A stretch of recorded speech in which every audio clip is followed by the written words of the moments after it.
Hello dear students, मैं ऋषिराज बागोरिया फिर से आप सभी का स्वागत करता हूं मेरे इस यूट्यूब चैनल पर। चैप्टर फर्स्ट और चैप्टर सेकंड को क्लियर करने के बाद में आज हम स्टार्ट करने वाले हैं चैप्टर 3 को। तो बने रहिए मेरे साथ और वीडियो को एंड तक ज़रूर देखें।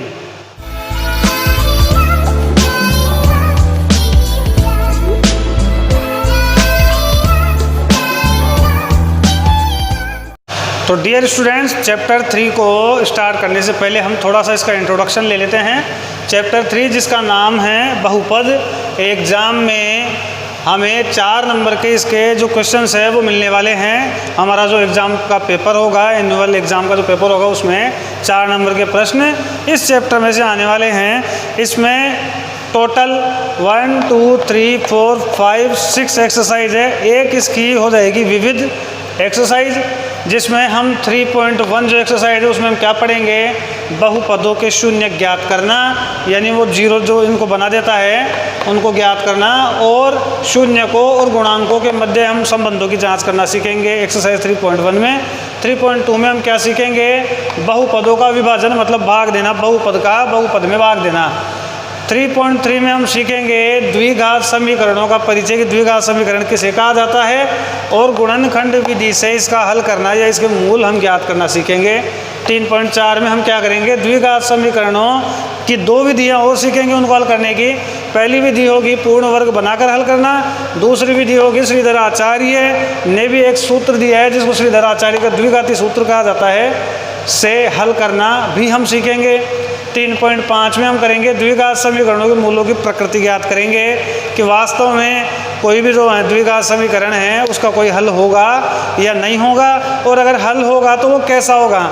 और 3.6 में हम करेंगे बहुपदों के में से HCF और ले से मतलब LCM ज्ञात करना हम सीखेंगे। और फिर विविध प्रश्नावली में हम पूरी जो हमने एक्सरसाइज जो पढ़ी है इनसे संबंधित जो समस्याएं हैं उनको हम हल करेंगे। तो ये तो था इसका इंट्रोडक्शन। स्टूडेंट्स, एलजेब्रा हो या और भी जैसे मेंसुरेशन के टॉपिक हो या त्रिकोणमिति ट्रिग्नोमेट्री के टॉपिक्स हो, हमें क्या है कि इन सर्व समीकरणों को याद रखना बहुत ज़रूरी है। ये बहुत काम में आती है हमारे, तो इसलिए 3.1 के और क्वेश्चंस हल करने से पहले आपको इनको लर्न कर लेना चाहिए, जिसमें सबसे पहली जो सर्व समीकरण है अपने पास में ये है a+b का whole square is equal to a² + 2ab + b²। ये पहले भी आपने देखा है 9th क्लास में या 8th क्लास में भी आपने इनके बारे में पढ़ा है। इसको कई बार हम यह भी लिख सकते हैं a² + b² + 2ab, मतलब b² पहले भी हम लिख सकते हैं। तो कई बार बच्चे कंफ्यूज हो जाते हैं, कहीं पर ये पढ़ लेते हैं तो सोचते हैं कि सर ने ये बताया था, तो कंफ्यूज होने की ज़रूरत नहीं है। ऐसे a-b का होल स्क्वायर इसका सेकंड है तो a² - 2ab + b² या a² + b² - 2ab। ऐसे ही a + b a-b को अगर हम मल्टीप्लाई करें आपस में तो आता है a² - b²। a + b का होल क्यूब को हम लिखते हैं a³ + b³ + 3ab ब्रैकेट में a + b। अगर हम इसको खोल के लिखें तो ये कुछ इस तरीके का नजर आएगा हमें, a³ + 3a² + 3ab² + b³।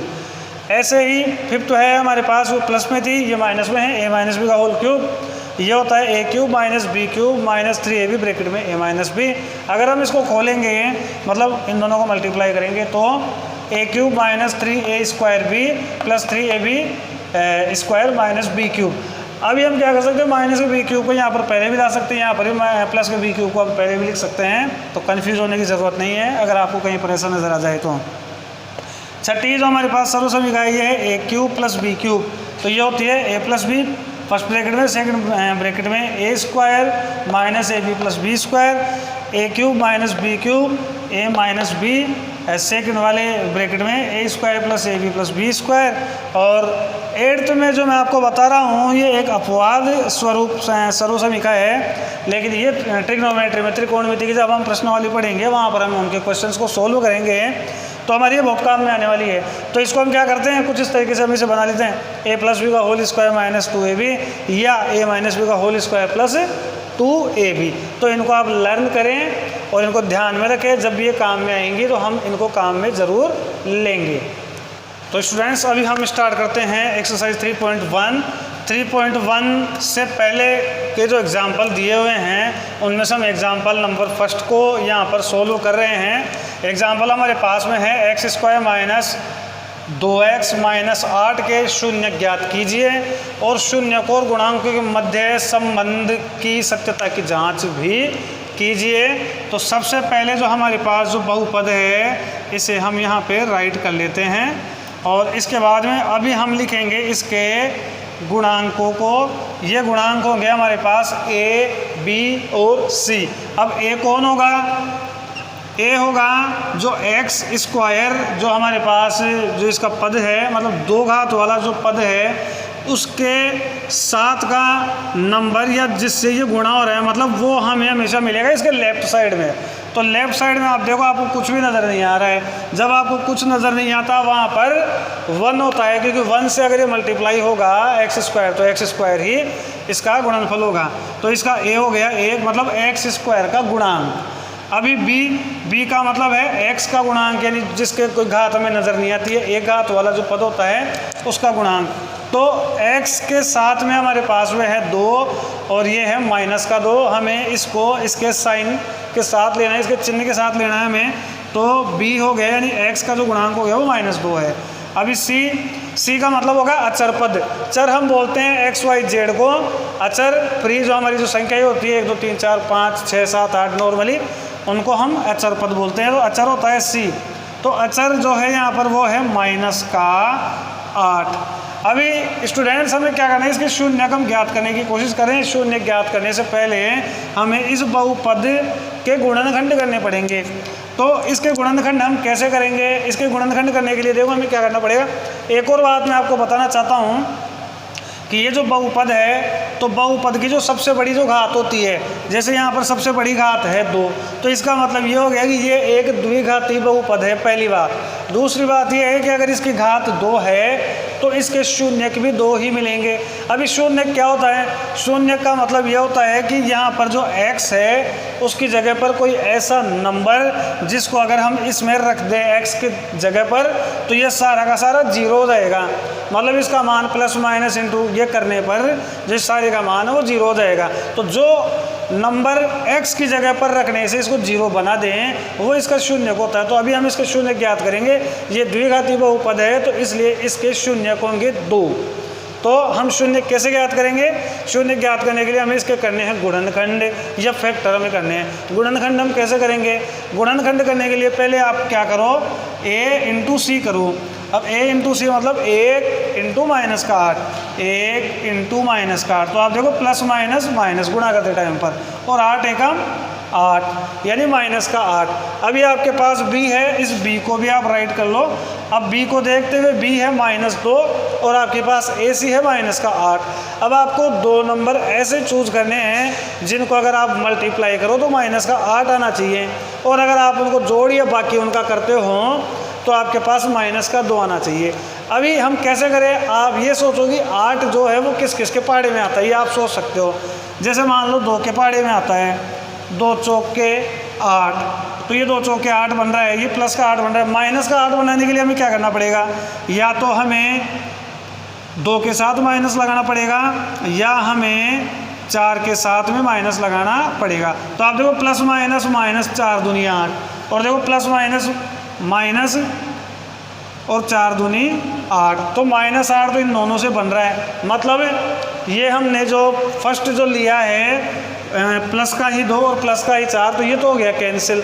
अब इन दोनों में से एक होगा, तो आप देखो -2 है और प्लस का 4 है, इसका जोड़ बाकी जब हम करेंगे तो देखो अलग अलग चिन्हों पर बाकी करेंगे। 4 में से 2 गया तो 2 बचेगा। यहाँ पर प्लस का 2 बड़ा है, प्लस का 4 बड़ा है, इसलिए यहाँ पर प्लस का 2 आएगा, जबकि b आना चाहिए -2। तो मतलब ये वाला मान भी कैंसिल हो गया। तो बच गया क्या हमारे पास? प्लस का तो 2 और माइनस का 4। तो देखो रियल में इसका जो रिजल्ट है वो भी -2 निकलता है। मतलब इसके जो टुकड़े होंगे -2 के या -8 के वो होंगे प्लस का तो 2 और माइनस का 4। अभी हमें इसको इस पर सेट करना है। देखो कैसे करेंगे?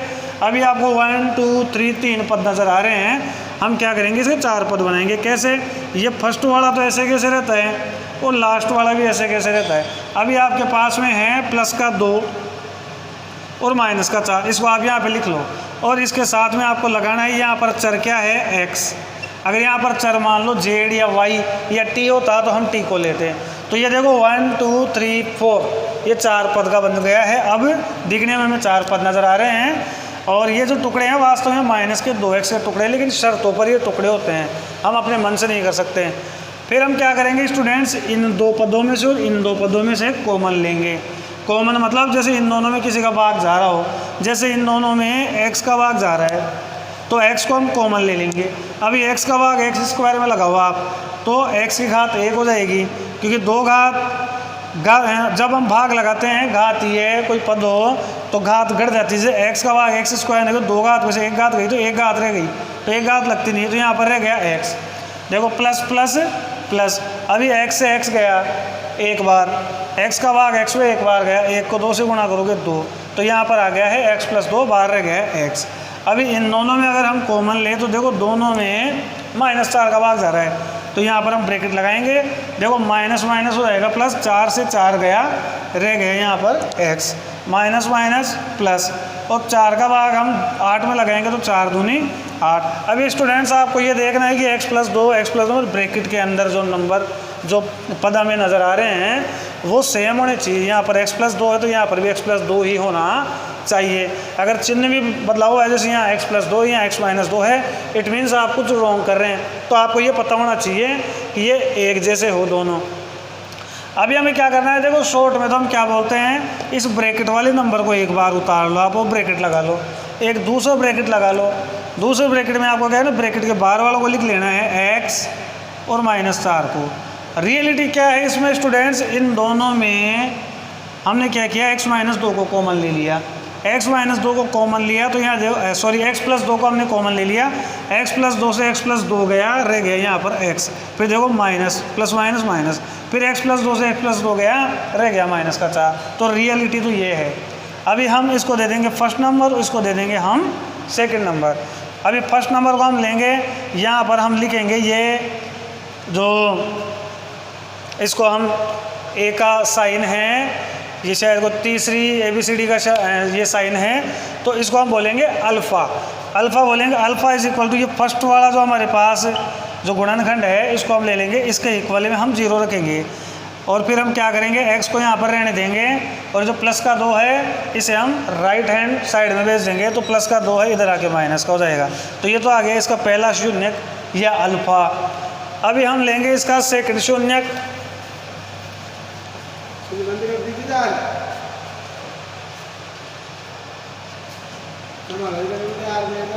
दूसरा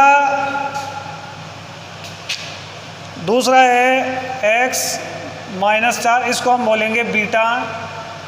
बीटा = x - 4 = 0। तो हम क्या करेंगे, -4 को उधर भेज देंगे, तो ये हो जाएगा प्लस का 4। तो ये इसका दूसरा शून्यक है, ये पहला शून्यक, ये दूसरा शून्यक। हम पहले शून्यक को यहाँ पर बोलते हैं अल्फ़ा और दूसरे शून्यक को हम बोलते हैं बीटा। अभी हम करेंगे इनकी जांच, शून्यकों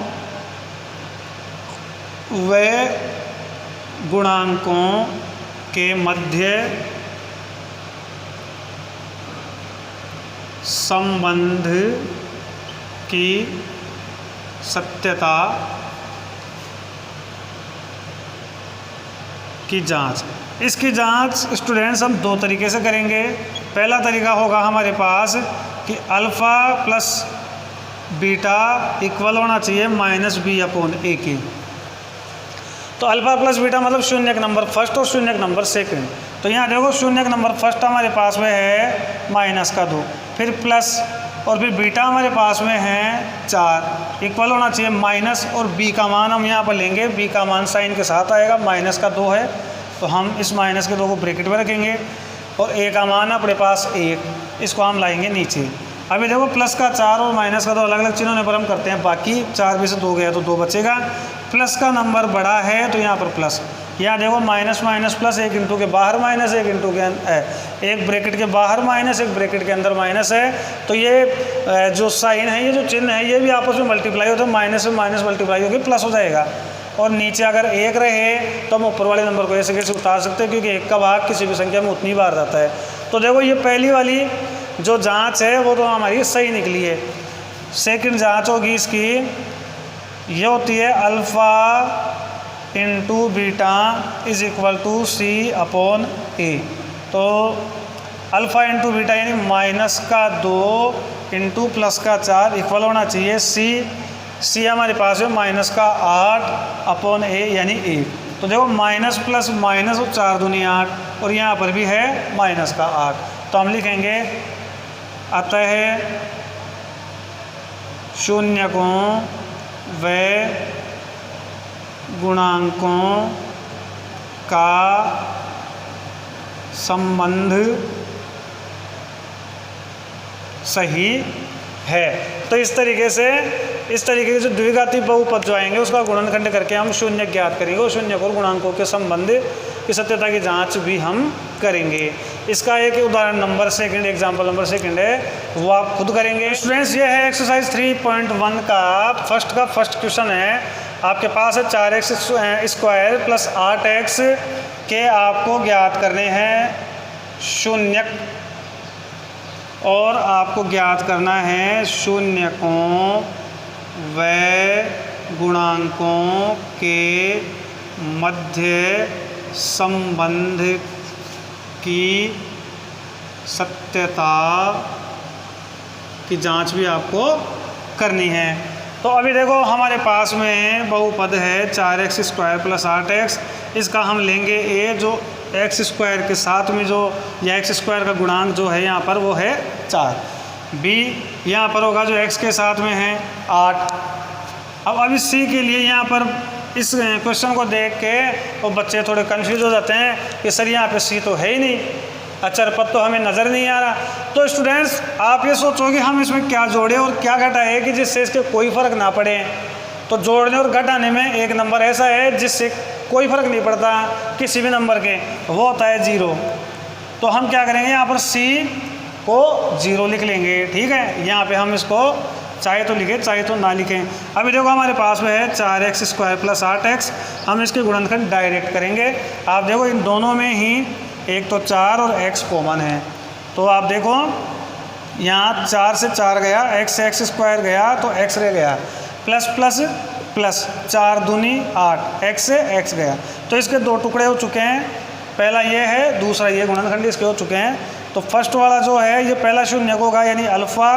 तो alpha is equal to 4x बराबर हम लगाएंगे 0 और x बराबर हम करेंगे 0/4, मतलब कि x बराबर हो जाएगा 0। अब इसका जो सेकंड जो टुकड़ा है ये होगा, हम उसको बीटा बोलेंगे। दूसरा शून्य ये होगा x प्लस 2 बराबर 0।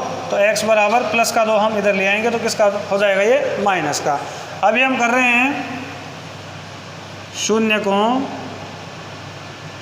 व गुणांकों के मध्य